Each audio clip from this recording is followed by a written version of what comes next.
आदाब नाजरीन, अदबनामा का नया एपिसोड लेकर आपका मेज़बान रहमत कलीम एक बार फिर आपकी खिदमत में हाजिर है। अदबनामा में आज हमारे मेहमान एक ऐसी शख्सियत हैं जो शबाना रोज़ उर्दू के फ़रोग़ के लिए सरगर्म हैं।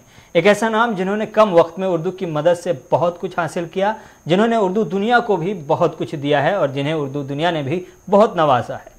नई नस्ल की पहली सफ़ में शामिल उर्दू के अदीब व मुहक़्क़िक़, कई किताबों के मुसन्निफ़ और नौजवान कलमकार डॉक्टर ज़ाकिर मलिक भलैसी आज हमारे मेहमान हैं, जिनके साथ हम जम्मू कश्मीर में उर्दू ज़बान व अदब की क्या कुछ सूरत हाल है, मुल्की व आलमी सतह पर उर्दू के फ़रोग़ के लिए कितना काम हो रहा है और नए चिरागों में कितनी रोशनी है, इन तमाम हवालों से बात करेंगे। उम्मीद है ये गुफ्तगू दिलचस्प होगी और आपको पसंद भी आएगी। अदबनामा के लिए डॉक्टर ज़ाकिर मलिक साहब, आपने अपना कीमती वक्त निकाला, इसके लिए बहुत बहुत शुक्रिया। बहुत शुक्रिया कलीम अहमद साहब, और खुसूस तौर मैं गुलिस्तान चैनल का बहुत शुक्रिया अदा करना चाहूँगा कि आप लोगों ने मुझे यहाँ पे आज बुलाया और उर्दू पे बात करने के लिए जो है आज मैं यहाँ पे मौजूद हूँ। मैं आपका बहुत मशकूर। डॉक्टर ज़ाकिर मलिक साहब, जम्मू कश्मीर में उर्दू की ज़मीनी सच्चाई से आप बहुत अच्छी तरह वाकिफ़ हैं। सवाल ये है कि क्या जम्मू कश्मीर उर्दू के फ़रोग़ के लिए यूनिवर्सिटियों के बाहर भी काम हो रहा है? क्या जम्मू कश्मीर का उर्दू मुआशरा तवाना है? क्या जम्मू कश्मीर में उर्दू ज़बान और अदब दोनों की सूरत हाल बेहतर है? देखिए, मैं आपको ये बात बता दूं कि जम्मू कश्मीर की सरकारी ज़बान बाकायदा तौर पर उर्दू रही है और ये ज़बान जम्मू कश्मीर के अंदर किसी मुस्लिम सियासतदान ने इसको सरकारी ज़बान नहीं बनाया था।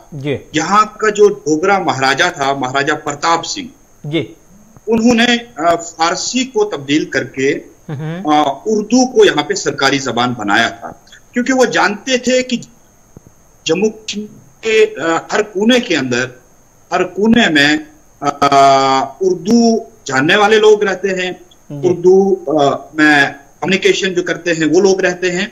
इसलिए उन्होंने, महाराजा प्रताप सिंह ने उर्दू को यहाँ की सरकारी जबान बनाया था। लेकिन आजादी के बाद जो है सरकारी सतह पर तो काम अपने तरीके से हो रहा है कि सरकार का काम होता है इंस्टीट्यूशंस खोलना। उन्होंने यहाँ पे ऑलरेडी जो है कल्चरल एकेडमी काम कर रही है, Jammu Kashmir academy of art, culture and languages, और उसमें लैंग्वेजेस के ऊपर भी काम हो रहा है। उर्दू का बाकायदा डेस्क उसमें मौजूद है। हालांकि सरकारी जबान यहाँ की जम्मू कश्मीर बहुत अरसा से है, ये यहाँ पे उर्दू अकादमी कायम होनी चाहिए थी, लेकिन वो नहीं पाई आज तक। लेकिन चंद सालों से उसकी कुछ कोशिशें जो है वो हमारी तरफ से भी रही और हमारी तरफ से कुछ आवाजें उठी और बहुत सारी तंजीमों ने इसके लिए कुछ आवाजें उठाई और आखिरकार जो है उर्दू अकादमी यहाँ पे कायम तो हुई है, लेकिन सिर्फ कागज पे कायम हुई है। जमीनी सतह पे उर्दू अकादमी यहाँ पे कहीं भी काम नहीं कर रही है और हमें कहीं भी उसका दफ्तर तक जो है वो नजर नहीं आता है। तो जरूरत इस बात की है कि मौजूदा वक्त में जो उर्दू अकादमी यहाँ पे कायम की गई है, उस उर्दू अकादमी को फाल बनाया जाए। और जम्मू कश्मीर रही है कि यहाँ के महाराजा प्रताप सिंह ने जो उर्दू को यहाँ की सरकारी जबान बनाया था, उसको उसका दर्जा जो रहा है उसको बहाल करने की जरूरत है और मौजूदा वक्त में सरकार को यहाँ पे इस पे जरूर ध्यान देना चाहिए। और इसके साथ साथ यहाँ की अंजुमनें, यहाँ की जो गैर सरकारी तंजीमें हैं जो उर्दू के लिए काम करती हैं, उनको भी इस बारे में आवाज उठानी चाहिए कि भैया अगर उर्दू अकादमी आपने यहाँ पे कागज के अंदर बना दी है तो जमीनी सतह पर भी उसको कहीं ना कहीं जो है काम करने की इजाजत देनी चाहिए। सही। जम्मू कश्मीर की नौजवान नस्ल उर्दू को पसंद नहीं कर रही है, वालिदैन भी बच्चों को उर्दू से जोड़ना नहीं चाह रहे हैं, आखिर क्यों? रहमत कलीम साहब, इसकी ये बिल्कुल सरासर मैं कहता हूँ कि ये बिल्कुल गलत है कि उर्दू से जो है नौजवान नस्ल जो है वो जम्मू कश्मीर की नहीं जुड़ पा रही है। मैं यहाँ तक कहता हूँ कि जम्मू कश्मीर के अंदर उर्दू का झंडा जो है वो नौजवानों ने ही बुलंद करके रखा हुआ है। हाँ, हमारे जो बुजुर्ग हैं, हमारे जो दानिश्वर हैं, हमारे जो अदीब हैं उर्दू के, उनकी सरपरस्ती शामिल रहती है, उनकी सरबराही रहती है, लेकिन उर्दू का झंडा बुलंद करने में यहाँ के नौजवानों का ही हाथ है और यहाँ के नौजवान ही सामने आकर उर्दू के लिए इस वक्त काम कर रहे हैं। तो मैं इसको सिरे से खारिज करता हूँ कि यहाँ का नौजवान जो है वो उर्दू से दूर हो रहा है। आप मेरी ही मिसाल ले लीजिए, मैं भी तो एक नौजवान हूँ, लेकिन मैं उर्दू से जुड़ा हूँ। हालांकि मेरा दूर दूर तक उर्दू के साथ कोई वास्ता नहीं है, मैं साइंस का तालिब इल्म रहा हूँ, इंफॉर्मेशन टेक्नोलॉजी का स्टूडेंट रहा हूँ, लेकिन फिर भी मैं उर्दू के लिए काम करने के लिए जो है वो उठा हूँ और उर्दू में इंशाल्लाह काम करता रहूँ। दिल्ली हो या यूपी, बिहार हो या बंगाल, मुल्क के बेशतर हिस्सों में मौजूद उर्दू वालों के सामने बेरोजगारी एक बड़ा मुद्दा बना हुआ है। उर्दू में दूसरी जबानों के मुकाबले रोजगार कम है, पीएचडी करके लोग खाली हाथ बैठे हुए हैं। क्या जम्मू कश्मीर में भी यही सूरत हाल है या इससे मुख्तलिफ? देखिए, जो मुल्क के बाकी हिस्सों में हालात हैं वो हालात बिल्कुल जम्मू कश्मीर में भी वैसे के वैसे ही हैं। अच्छा। और इसमें कहीं ना कहीं जो है हम खुद भी जिम्मेदार हैं, क्योंकि हम जो हैं वो उर्दू को लेकर हमारे अंदर एक एहसास कमतरी है और हमें उस एहसास कमतरी से थोड़ा बाहर आना चाहिए और उर्दू के मैदान में एक्सल करना चाहिए, उर्दू के मैदान में आगे आना चाहिए। बेरोजगारी इसमें जरूर है। जम्मू कश्मीर में भी जो उर्दू के बहुत पढ़े लिखे लोग हैं, उर्दू में पीएचडी डिग्रियां हासिल किए हुए लोग हैं, उनके अंदर भी बेरोजगारी पाई जाती है। उसकी एक वजह मैं ये भी समझता हूं कि जो हमारे स्कूल हैं या हमारे कॉलेज हैं या हमारी यूनिवर्सिटियां हैं, इनमें अक्सर उर्दू की जो पोस्टें हैं, उर्दू की जो असामियां हैं, वो बेशतर खाली पड़ी हुई। अच्छा। और इसमें सरकार को और जो पब्लिक सर्विस कमीशन है जम्मू कश्मीर का, उनको काम करना चाहिए और जो उर्दू की पोस्टें हैं कम से कम वो कॉलेज लेवल पर, हायर सेकेंडरी लेवल पे पुट करनी चाहिए। स्कूलों की हालत भी बहुत अबतर है उर्दू के हवाले से, क्योंकि स्कूलों के अंदर भी उर्दू के असातिज़ा की जो असामियां हैं वो बहुत खाली पड़ी हुई हैं। तो जरूरत इस बात की है कि उन असामियों को पुर किया जाना चाहिए ताकि एक तरफ से बेरोजगारी का खात्मा भी हो और दूसरी तरफ से उर्दू की तरक्की भी हो और उर्दू जो है उसको फूलने फलने का एक मौका जो है वो फराहम हो जाए। गोया आप ये मान रहे हैं कि जम्मू कश्मीर में जितने सरकारी अदारे हैं वहाँ जो उर्दू के हवाले से असामियाँ हैं, अगर उन्हें पूर्ण कर दी जाए तो फिर उर्दू के तय जो बेरोजगारी का मसला है उर्दू बिरादरी वालों को जम्मू कश्मीर में, वो हल हो सकता है। बहुत हद तक वो मसला जो है हल हो सकता है और इसके अलावा कुछ और भी करने की जरूरत है। जैसे अगर जम्मू कश्मीर में सरकारी जबान उर्दू है तो सरकारी जबान सिर्फ उर्दू रखने या कागज पे रखने से बात नहीं बनेगी। हमें उर्दू ऑफिसर्स की पोस्टें क्रिएट करनी पड़ेगी, हमें उर्दू असिस्टेंट्स की पोस्टें क्रिएट करनी पड़ेंगी और हर इदारे के अंदर, बल्कि सिर्फ स्कूलों के अंदर नहीं मैं कह रहा हूं, हर इदारे के अंदर, हर शोबे के अंदर आपका पीएचई का महकमा है जिसको अब जल शक्ति नाम दिया गया है जम्मू कश्मीर के अंदर, उसके अंदर भी उर्दू ऑफिसर्स की जरूरत है। हमारे जो अदलिया है उनके अंदर उर्दू ऑफिसर्स की जरूरत है, उर्दू असिस्टेंट्स की जरूरत है।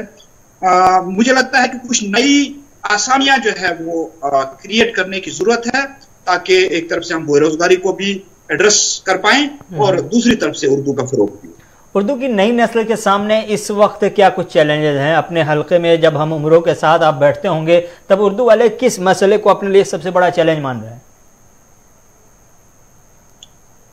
उर्दू वालों के लिए जो उर्दू के हमारे नौजवान लोग हैं वो थोड़ी किताबों से दूर हो रहे हैं, तो सबसे बड़ा चैलेंज जो है उनके लिए यही है कि वो लिटरेचर से थोड़ा दूर हो रहे हैं और लिटरेचर बहुत कम, क्योंकि टेक्नोलॉजी का एक जमाना आया है।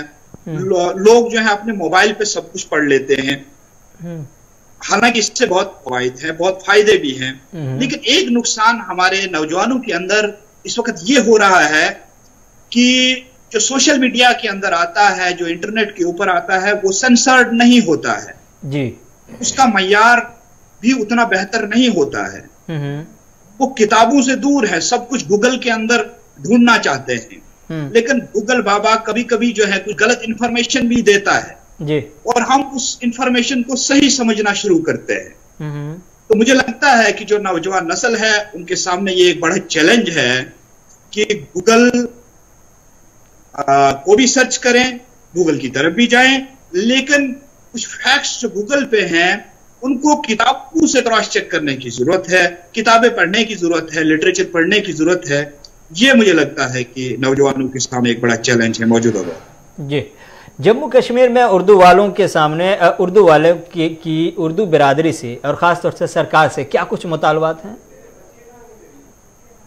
देखिए, मैंने आपको पहले ही बता दिया कि जम्मू कश्मीर में आज तक कोई उर्दू अकेडमी नहीं थी जी।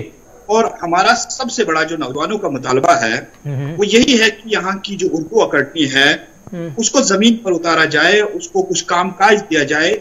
और इसके अलावा जो नौजवानों का मुतालबा रहेगा सरकार के साथ वो यही है कि उर्दू की बहुत सारी असामियां जो है अलग अलग डिपार्टमेंट्स के अंदर वो क्रिएट की जाए ताकि नौजवानों को भी इससे हौसला मिले और वो उर्दू पढ़ने के लिए कम से कम एक सब्जेक्ट जो है वो ऑप्ट करें।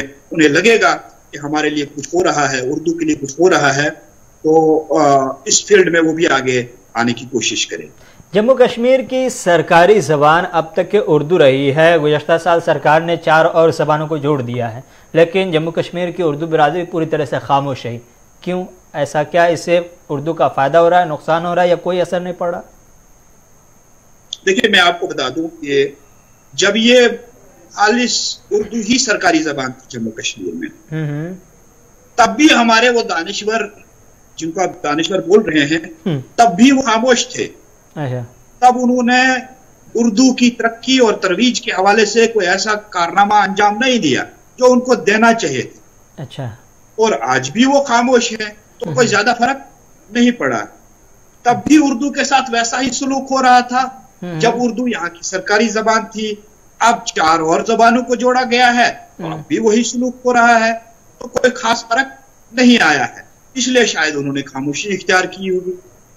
लॉकडाउन में इस चीज़ का अंदाज़ा हो गया होगा कि उर्दू किस हद तक डिजिटलाइज हुई है। अपने तजर्बे की बुनियाद पर डॉक्टर जाकिर मलिक साहब, क्या आप ये बताएंगे कि जिस हद तक उर्दू डिजिटलाइज हुई है, ज़रूरत पूरी करने के लिए काफ़ी है या मज़ीद काम करने की ज़रूरत है इस पर? नहीं, देखिए, मैं आपको एक बात बता दूं कि अभी उर्दू में बहुत काम करने की जरूरत है। एक जमाना ऐसा था कि हम गूगल के ऊपर उर्दू में कुछ सर्च नहीं कर पाते थे, लेकिन आज हम सर्च कर पा रहे हैं। आज कुछ किताबें भी उर्दू की किताबें मौजूद हैं इंटरनेट के ऊपर, गूगल के ऊपर, और बहुत सारे प्लेटफॉर्म ऐसे हैं जिनमें मौजूद है। लेकिन ये काफी नहीं है, ये बिल्कुल काफी नहीं है। उर्दू के जो लोग हैं उनको टेक्नोलॉजी के साथ जुड़ना पड़ेगा और टेक्नोलॉजी सीखनी पड़ेगी। देखिए, बाकी जबानों के अंदर ऐसे ऐसे एंड्रॉइड एप्लीकेशंस आ गए हैं, ऐसी ऐसी एप्लीकेशंस आ गई हैं जिन पे वो अपनी किताबें डाल सकते हैं, जिन पे अपनी किताबें पढ़ सकते हैं। उनकी जबानों का फरोग जो है वो एप्स के जरिए हो रहा है, डिजिटल तौर पर हो रहा है। लेकिन उर्दू के अंदर अभी उस तरीके की एप्लीकेशंस नहीं आई है, उस तरीके के सॉफ्टवेयर जो है वो अभी नहीं बने हैं। इसलिए जरूरत इस बात की है कि जो उर्दू से मोहब्बत करने वाले लोग हैं जो और इंफॉर्मेशन टेक्नोलॉजी जानते हैं, वो उर्दू की एप्स तैयार करें और उर्दू जो एंड्रॉइड फोन पे उनको जो है वो किताबें पढ़ पाए, जो एंड्रॉइड फोन पे उर्दू की तरक्की का काम करें। ऐसी कुछ एप्लीकेशंस, ऐसे कुछ सॉफ्टवेयर जो है वो उर्दू दुनिया को बनाने पड़ेंगे और बाकी दुनिया के साथ जो है कांधा से कांधा मिलाकर आगे चलने की जरूरत है। फिलहाल हम इस मामले में बहुत पीछे हैं, टेक्नोलॉजी के मामले में बहुत पीछे हैं और हमें आगे बढ़ने की कोशिश करें। आप उर्दू ज़बान और अदब के फ़रोग के लिए एक तंजीम भी चला रहे हैं। आपकी तंजीम से मुतल्लिक़ सवाल से पहले एक सवाल ये है कि मुल्की सतह पर सरकारी या गैर सरकारी जो तंजीमें हैं, उन तंजीमों की कारकर्दगी से आप किस हद तक मुतमईन हैं?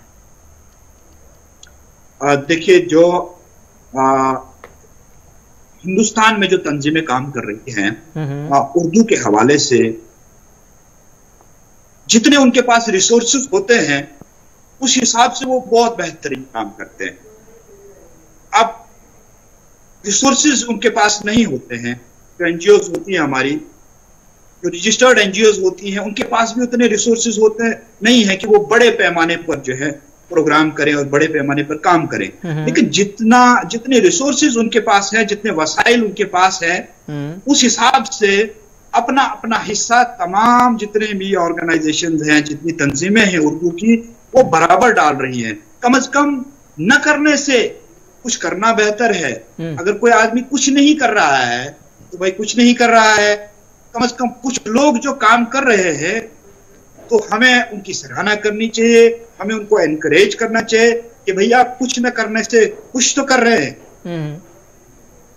आपकी तंजीम है आलमी तहरीक उर्दू, जिसके आप सदर हैं। इस तंजीम का काम क्या है और कैसे ये काम करती है, इसके मकासद क्या कुछ हैं? देखिए, मैं आपको बता दूं कि इससे पहले हमारी एक तंजीम थी तहरीक बकाए उर्दू, जो 15 साल से सरगर्म थी जी। और अब कोविड के जमाने में आलमी तहरीक उर्दू का कयाम अमल में लाया गया है, जिसमें एक इजलास हुआ था पूरे आलमी सतह पर, जिसमें हमारे इंग्लैंड के लोग भी मौजूद हैं, ऑस्ट्रेलिया से लोग हैं, यूएई से हैं और स्वीडन से हैं, साउथ अफ्रीका से हैं, हमारी इस तंजीम के अंदर हैं। उसमें हमने ये फैसला किया कि हमारा जो मिशन रहेगा, सबसे पहले ये रहेगा कि पूरी दुनिया के अंदर जो उर्दू की बस्तियां हैं, उन बस्तियों को हम आपस में पहले जोड़ने की कोशिश करेंगे और बाद में उर्दू के फरोग का भी काम करेंगे। इस वक्त जो हमारा काम चल रहा है आलमी तहरीक उर्दू का, वो यही चल रहा है कि हम उर्दू की बस्तियों को आपस में जोड़ने का काम कर रहे हैं और हमारा मिशन है। देखिए, मैं आपको बता दूं कि उर्दू हिंदुस्तान की जबान है, संस्कृत की बेटी है, हिंदी की बहन है। हम समझते हैं कि जो यहाँ की गंगा जमनी तहजीब है, उस तहजीब को पूरी दुनिया में फैलाने की जरूरत है। इस वक्त पूरी दुनिया के अंदर अमन की जरूरत है, सबसे बड़ी जरूरत जो है वो अमन की है। तो मैं समझता हूं कि उर्दू के अंदर अमन मौजूद है, क्योंकि इसके अंदर गंगा जमनी तहजीब है और जब ये तहजीब पूरी दुनिया में जाएगी तो पूरी दुनिया में अमन जो है वो आएगा और मुझे लगता है कि उर्दू से पूरी दुनिया में अमन आ सकता है। ये हमारा बहुत बड़ा मिशन है, पूरी दुनिया के अंदर गंगा जमनी तहजीब जो है पूरी दुनिया के अंदर आम हो जाए। डॉक्टर जाकिर साहब, आपने उर्दू को गंगा जमनी तहजीब की अलामत बताया। अब एक सवाल मेरे जहन में आ रहा है कि एक ख़ास तबका है जो ये, या सियासी तबका है जो ये ख़ास तौर से कोशिश करता रहा है, कोशिश इस हवाले से कि उर्दू ज़बान को एक ख़ास मज़हब के साथ, एक ख़ास कम्युनिटी के साथ जोड़ दिया जाए। एक मजहबी रंग देने की उर्दू ज़बान को कोशिश की गई और कहा गया कि ये मुसलमानों की ज़बान है। ये सियासी हथकंडा था, हर कोई जानता है, लेकिन ये सियासी हथकंडा काम कर गया। एक बड़ी आबादी अक्सरियती तबके से आज ये मानने को तैयार है कि उर्दू ज़बान मुसलमानों की ज़बान है। क्या आप ये मानते हैं कि ऐसा करने से उर्दू का नुकसान हुआ और ऐसा करने वाले के मकासद क्या रहे होंगे? देखिए, ये सवाल जो है अक्सर उठता है कि उर्दू मुसलमानों की ज़बान है, या आपने बहुत सही फरमाया है, उसको समझा जाता है, हालांकि ऐसा नहीं जी।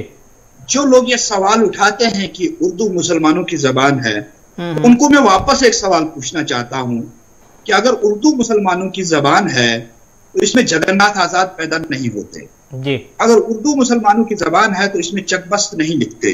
अगर उर्दू मुसलमानों की ज़बान है तो कृष्ण चंद्र इसमें पैदा नहीं होते, इसमें जगन्नाथ आजाद जैसे आलिम पैदा नहीं होते, तो इसमें मुंशी प्रेमचंद जैसे जो है दानिश्वर पैदा नहीं होते। अगर ये मुसलमानों की ज़बान हो, ये सबकी ज़बान है, तमाम तबके ने, तमाम फिरकों ने इसको परवान चढ़ाने में मदद की है।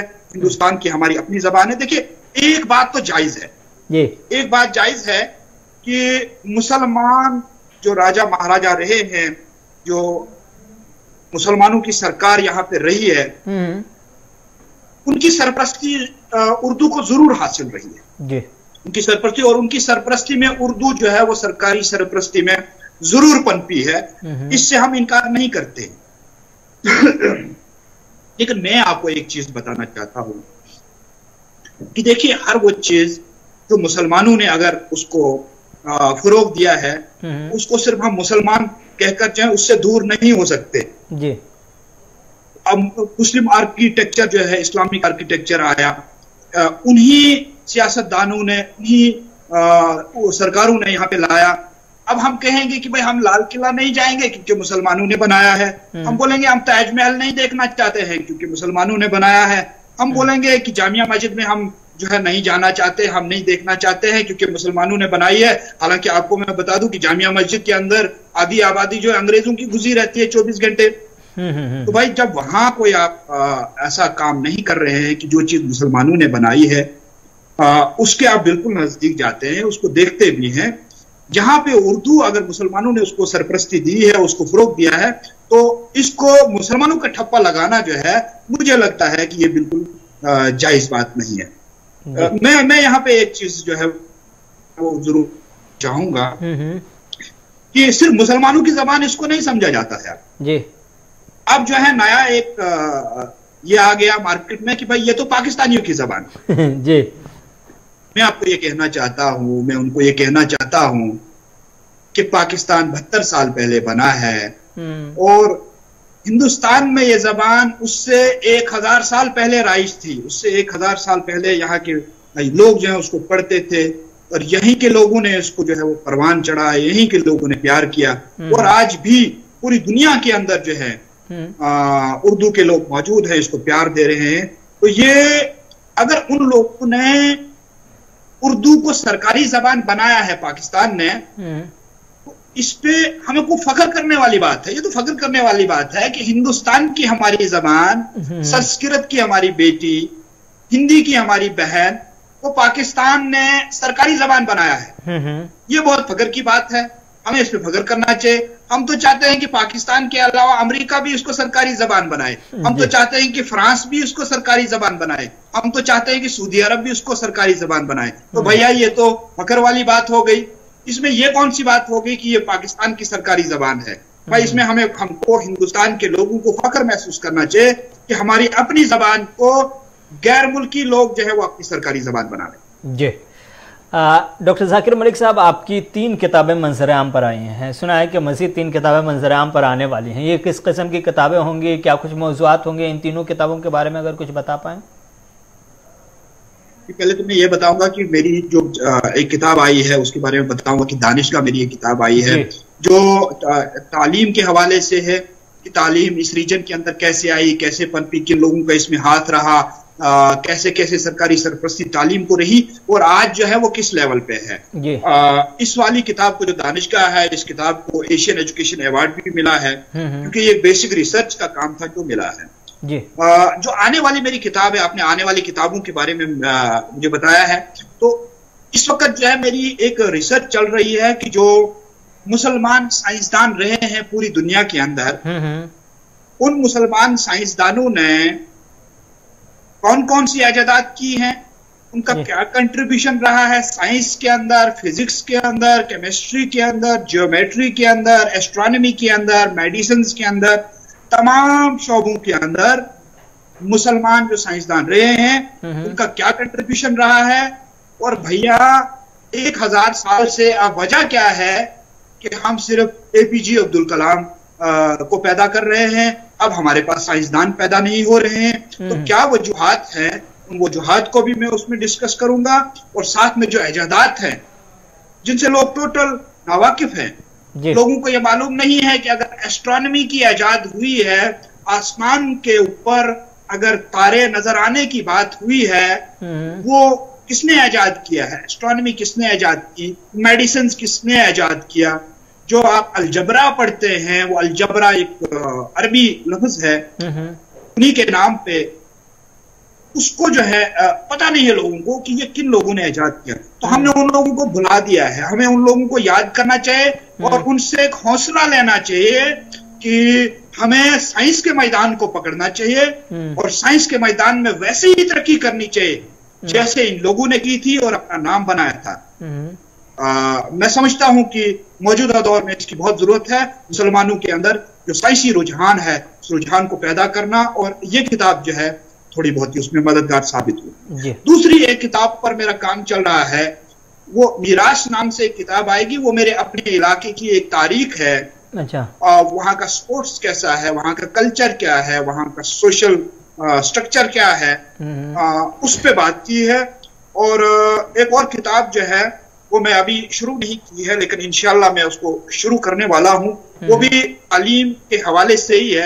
इस खित्ते के अंदर जो तालीम का इनकलाब आया है, क्यों आया है, कैसे आया है और किन लोगों का इसमें किरदार रहा है, इन तमाम चीजों पे इंशाल्लाह आने वाले वक्त में जो है कुछ किताबें आने वाली। डॉक्टर जाकिर साहब, तीनों किताबें आपकी रिसर्च यानी तहकीक पर मुश्तमिल नज़र आ रही है। अब मेरे जहन में सवाल ये आ रहा है कि क्या जम्मू कश्मीर में जो रिसर्च पर काम हो रहा है, तहकीक के हवाले से जो काम हो रहा है, क्या वो तशफ़ी बख्श है?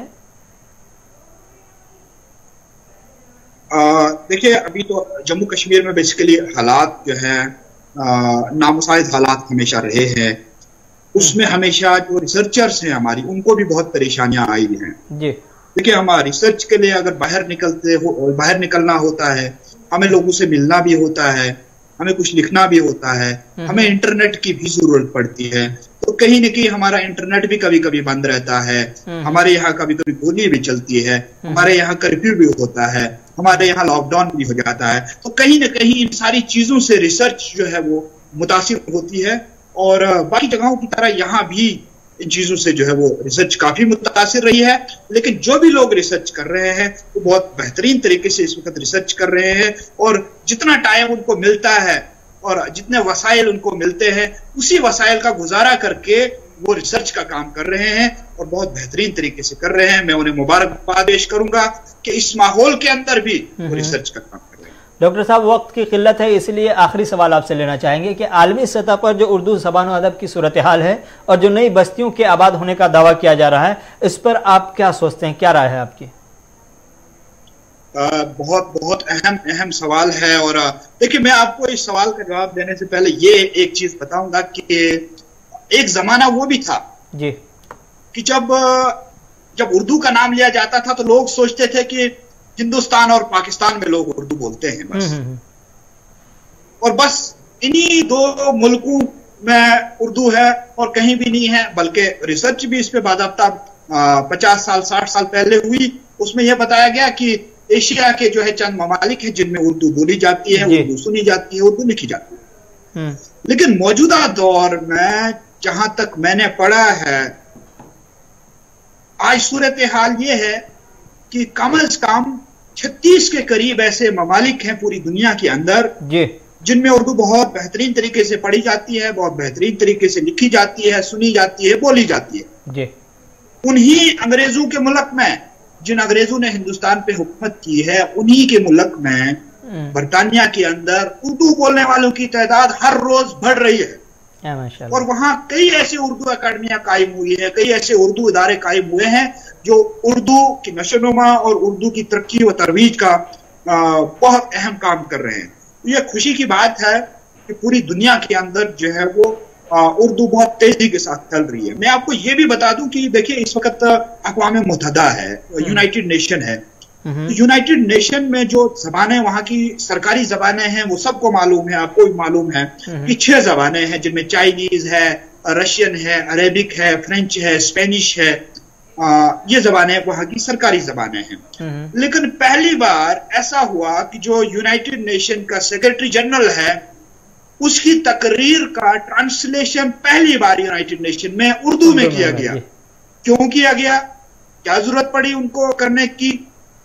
तो समझने वाली बात यह है कि अगर यूनाइटेड नेशन ने उर्दू का तर्जमा करना शुरू कर दिया है तो मतलब यह है कि पूरी दुनिया के अंदर उर्दू के पढ़ने और उर्दू के समझने वालों की तादाद जो है वो बढ़ रही है। तो ये उर्दू वालों के लिए बहुत अच्छी बात है।